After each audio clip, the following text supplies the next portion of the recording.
He stood there, wrinkled uniform, weathered face, and a row of old medals catching the afternoon sun. In front of him, a Queen's Guard towered in silence, face expressionless, posture perfect. Tourists watched as the man stepped closer, then closer, until the silence cracked with a trembling voice.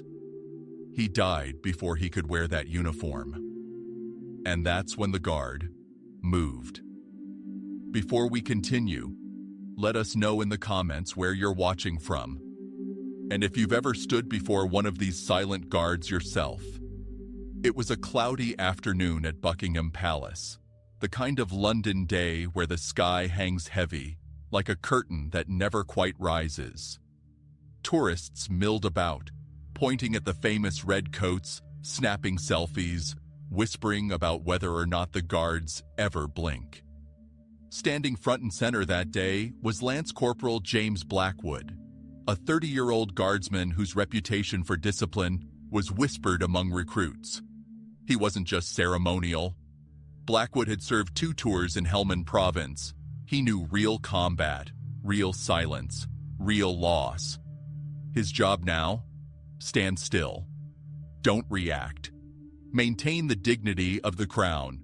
What he didn't know was that someone was about to test him. Not for laughs, not for attention, but for something far more personal. From across the plaza, a man emerged slowly from the crowd. He was in his late 60s, dressed in an old British Army uniform that had seen better years. His shoulders drooped, not from weakness, but from the weight of memory.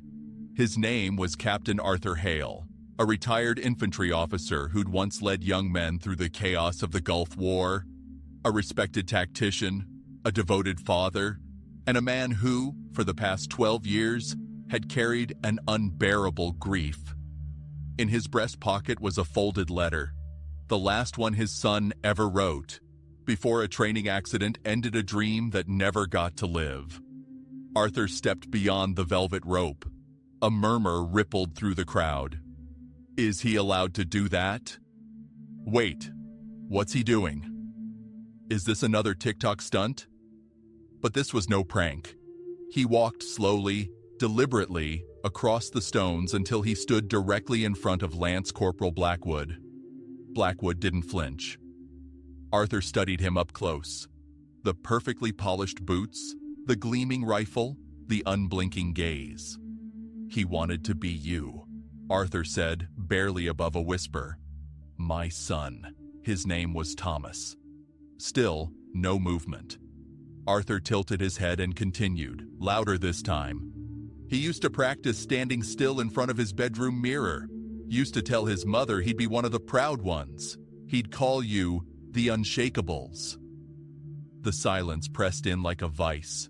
Tourists slowly lowered their phones. Even the guards at nearby stations noticed the shift in atmosphere. Inside the thick bearskin hat, Blackwood heard every word, and every word chipped away at the wall he had built between duty and emotion. He remembered his first week on the post, how he promised himself he'd never move, no matter what. He remembered a boy, just 19, who'd taken his place for a day and had cried in the barracks afterward because a child had called him a statue. Blackwood had taught him to wear the uniform like armor. But today, his own armor felt too thin. Arthur's voice dropped, suddenly fragile. He never made it past training.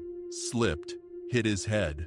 1 week before his uniform was due to arrive, they sent it anyway, folded, pressed, with his name stitched in. Gasps echoed softly through the crowd. A young woman wiped her eyes. A middle-aged man placed a hand on his son's shoulder. A nearby palace official leaned toward a radio, whispering into it, but he didn't move. No one wanted to interrupt what had clearly become something sacred and still. Blackwood didn't move. Arthur took a breath, then reached slowly into his jacket and pulled out something folded. This is the letter, the last thing he ever wrote. I haven't read it aloud until now. Blackwood's jaw clenched. His training screamed, "Don't react, stay still, stay silent." But his soul whispered, "Listen, Arthur unfolded the paper with shaking hands and began to read. "Dear Dad, I can't wait to stand in front of the palace, not just to wear the uniform, but to earn it. I know they won't let us move, but I'll be thinking of you and Mum the whole time. And I promise, I won't blink. I'll be a real soldier, just like you. Love." Tom Arthur folded the paper back up, pressed it to his chest, and looked up at Blackwood with eyes full of quiet fire. He didn't get to salute the crown, but I thought maybe, just maybe, I could salute him, through you. The crowd was utterly still. Then, Blackwood moved. Not much, just a single step forward. His boots struck the ground like thunder. The crowd gasped. Arthur flinched, then stared, stunned.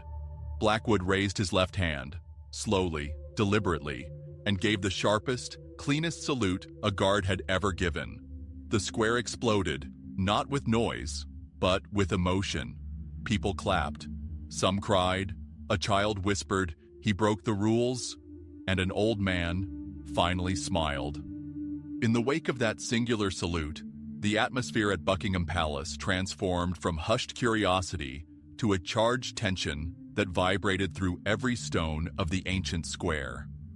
The once predictable rhythm of the day had been shattered, replaced by a palpable energy that reverberated through the onlookers' hearts. For a few long, suspended moments, time itself seemed to hesitate as the weight of history and personal loss coalesced in that very spot. Immediately after the salute, the crowd erupted into a mix of astonishment and empathy. Camera shutters clicked in rapid succession, capturing not only an image, but the raw emotion etched on every face. The murmurs turned into a low hum of collective realization. Here, tradition and memory were colliding in an unexpected, deeply human way. Some tourists, who had arrived expecting a predictable display of British stoicism, now found themselves transfixed by the silent power of that moment. Across the square, palace security officers, alerted by the sudden commotion, began moving toward the pair.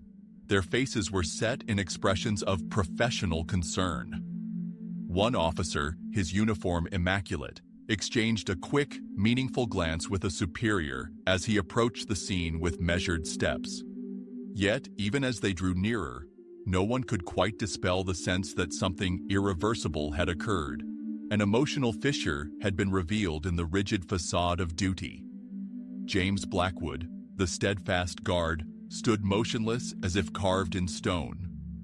Yet, within him, a storm of conflicted memories and buried sorrow had been awakened. Every fiber of his being recalled long hours of training, the silent rituals that had defined his identity, and the unspoken promise to honor those lost.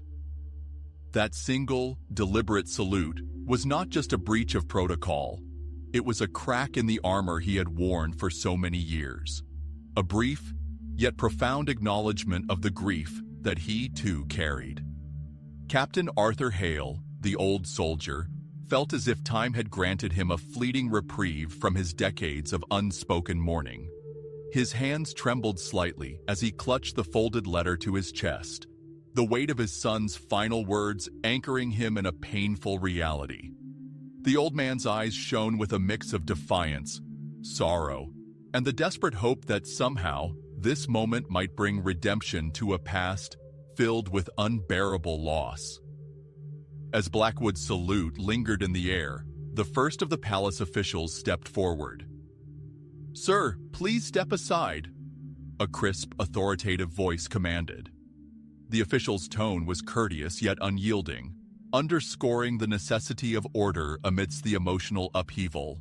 But before any further orders could be given, Blackwood's gaze remained fixed on Arthur. In that look, the old soldier saw not only the reflection of his own pain, but also a deep-seated honor that transcended the written rules. The crowd's energy shifted once more. A mixture of respect, disbelief, and compassion rippled through those gathered. A young mother, holding her child close, whispered to another, "I think he finally understood what it means to feel." An elderly gentleman, his eyes moist with unspoken memories, nodded solemnly as if recalling his own days of sacrifice and loss. The palpable human connection was undeniable, drawing strangers together in a shared moment of vulnerability.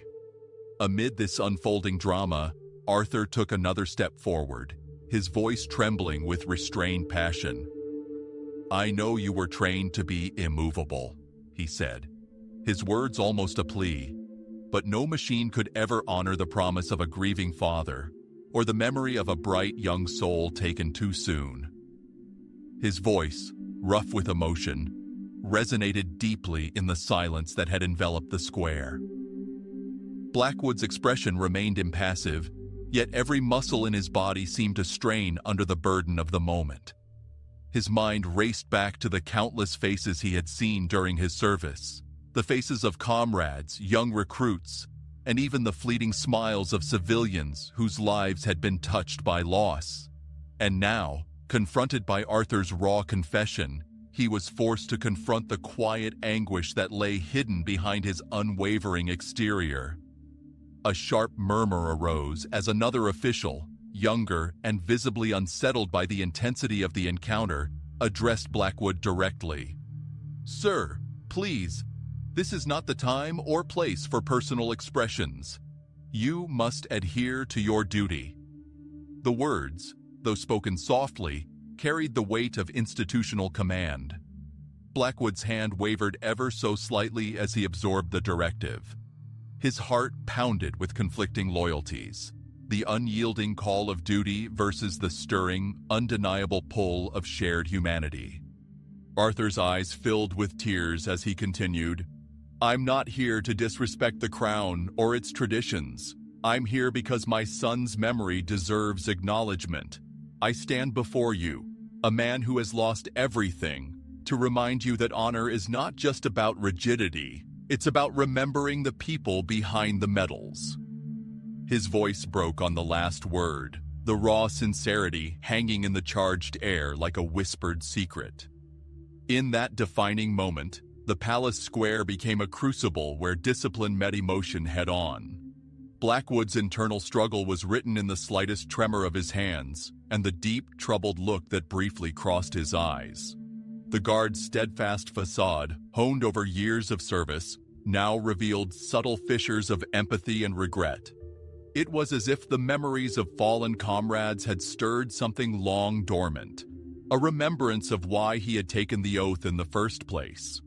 The exchange continued in a series of weighted silences and whispered exchanges. The official, now flanked by two colleagues, attempted once more to reassert control. "Sir, we must maintain order. This incident is now under review." His words were firm but tinged with uncertainty, for even the rigid structures of authority seemed to hesitate in the face of such profound emotion. The crowd watched, riveted, as Blackwood finally broke his silence. In a voice that was steady, yet laced with a rare vulnerability, he spoke, "I stand for honor. I stand for those who have sacrificed without expectation, and today, I remember them all." His words, simple yet resonant, cut through the tension like a clarion call. The declaration was not just a command, it was a personal manifesto, an acknowledgement of the costs of duty and the enduring pain of loss. A palpable shift swept over the onlookers. Some wept softly, others simply nodded in solemn understanding. Even the palace officials exchanged glances that spoke of reluctant admiration for the guard's courage to merge his duty with his heart. The boundaries between the roles of soldier, mourner, and human being began to blur in that emotionally charged moment. Arthur, overwhelmed by the intensity of Blackwood's response, allowed himself a moment of quiet triumph. His own tears mingled with a small, bittersweet smile. "Thank you," he whispered, barely audible, as if the simple word could bridge the gulf between their disparate lives. At that instant, the atmosphere shifted toward an uncertain calm. The palace grounds, still echoing with the sounds of a crowd that had borne witness to an extraordinary event, slowly returned to their familiar rhythm, though nothing would ever be quite the same again. In the background, the distant chime of a clock tower marked the passage of time, a reminder that life, with all its painful memories and fleeting moments of grace, must continue.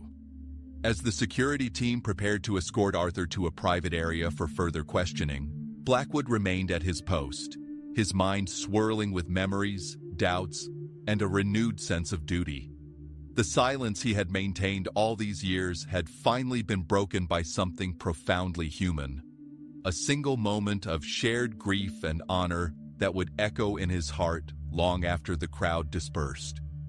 Even as the officials conferred quietly among themselves, a young man in the audience stepped forward and, with trembling hands, placed a single red poppy on the ground near Blackwood's boots, a silent tribute to both the fallen and the brave souls who still stood guard. The gesture, simple yet monumental, encapsulated the unspoken bond between the individual and the collective memory of sacrifice. In that charged moment, it became clear that the old soldier's words had not been in vain. The collision of personal loss with unwavering duty had rewritten the narrative of that day, turning an ordinary patrol into a timeless reminder of honor, compassion, and the profound power of remembrance.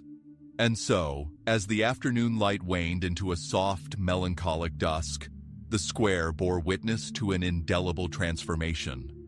The legacy of sacrifice was not confined to history books or memorials. It was alive, tangible, and etched in the hearts of every person who had gathered to bear witness to a moment when the rigid boundaries of duty were, if only for a heartbeat, softened by the force of human emotion. In the quiet aftermath of that unforgettable moment, the charged atmosphere slowly began to settle over Buckingham Palace's ancient stone square. The reverberations of the silent salute still lingered in the air, mingling with the soft hum of hushed conversations and the measured footsteps of palace security. The crowd, once riveted by the intense exchange, now stood in reflective silence as the weight of the moment sank in. It was a day that had turned routine duty into an indelible memory of honor and loss. James Blackwood, still in his ceremonial red coat and bearskin hat, remained at his post, though something within him had irrevocably shifted. His steady eyes, once locked in unwavering duty, now carried a subtle warmth, a spark of understanding that had been hidden beneath years of disciplined training. The guard's singular gesture had been an unspoken acknowledgement of the sacrifices made and the sorrow carried by those who served, both on the front lines and in quiet remembrance. He stood as if carved from stone, yet inside, his heart beat with a renewed, fragile empathy. Nearby, Captain Arthur Hale, the aged veteran whose trembling voice had pierced through years of stoic silence, found himself gently surrounded by palace officials. With measured steps, a uniformed officer in a crisp blazer stepped forward, his tone firm yet laced with empathy. "Sir, please step aside," he instructed, gesturing for Arthur to follow. The old soldier's eyes, red from unshed tears, met the officer's gaze as he slowly complied. Though his steps were heavy, each carried the burden of memories and a resolve that had driven him to break protocol in the name of personal loss. Once away from the prying eyes of the crowd, Arthur was led to a quiet corridor behind the palace gates. There, in a room bathed in muted light, a small group of officials gathered to discuss the incident. One senior officer spoke softly, his voice carrying the weight of experience. "Today, we witnessed something rare. A rupture in the impenetrable wall of discipline. We must handle this with both firmness and understanding. The rules are there for a reason, yet the circumstances, they deserve a thoughtful response." Arthur's hands, still clutching the worn letter that had ignited this cascade of events, trembled as he tried to steady himself. "I never meant to disrupt duty," he murmured, his voice laden with remorse and a deep personal grief. "I only wished to honor my son's memory, to remind us all that behind these uniforms are human souls who have known pain. The officer listened, nodding slowly. "I understand your pain, Captain Hale. We'll note this as an exceptional circumstance. Your actions, though outside the prescribed protocol, are a testament to the enduring spirit of remembrance and honor. But you must understand, discipline is the cornerstone of our tradition." In that quiet room, as Arthur's eyes glistened with regret and sorrow, a sense of reluctant empathy passed between him and the officials. For one fleeting moment, the rigid lines of military order softened, revealing a shared humanity that transcended the bounds of duty. It was a reconciliation of rules and emotions, a small, significant victory for those who carried the burden of loss. Outside, the transformation among the onlookers was palpable. The once boisterous crowd had become an assembly of quiet souls, many now standing in reflective silence. A young boy, emboldened by the spectacle of vulnerability and honor, stepped forward from the throng. With careful hands, he placed a single red poppy at the base of Blackwood's boots. This simple act of tribute resonated deeply among those gathered, symbolizing both remembrance and a silent promise to honor those who had given so much. James Blackwood, standing resolute at his post, allowed himself a final, almost imperceptible moment of introspection. His eyes, fixed on the spot where the poppy rested, shimmered with the memories of comrades and the weight of a duty that was both noble and painfully personal. In that moment, his rigid facade melted into a quiet acceptance of the complexities of his role, a role that demanded both steadfastness and the capacity to feel. A gentle murmur began to spread among the crowd, as if each person was collectively exhaling after holding their breath for so long. The palace guards resumed their positions, though their stances now bore a hint of something unspoken, a shared understanding of the sacrifice behind every salute and the silent tears that lay beneath the surface of duty. As the officials concluded their private meeting, the senior officer returned to the square and addressed the remaining onlookers in a measured tone. "Today, we witnessed an extraordinary moment, a meeting of honor and heart. Let this be a reminder that while the uniform commands respect, it is the stories of sacrifice and loss that truly bind us together. We honor those who have fallen by carrying their memory within us." The words echoed through the cool air, leaving a lingering impression on everyone present. For some, it was a call to reflect on their own lives. For others, it was a subtle nudge to appreciate the quiet strength in the faces of those who stand guard day after day.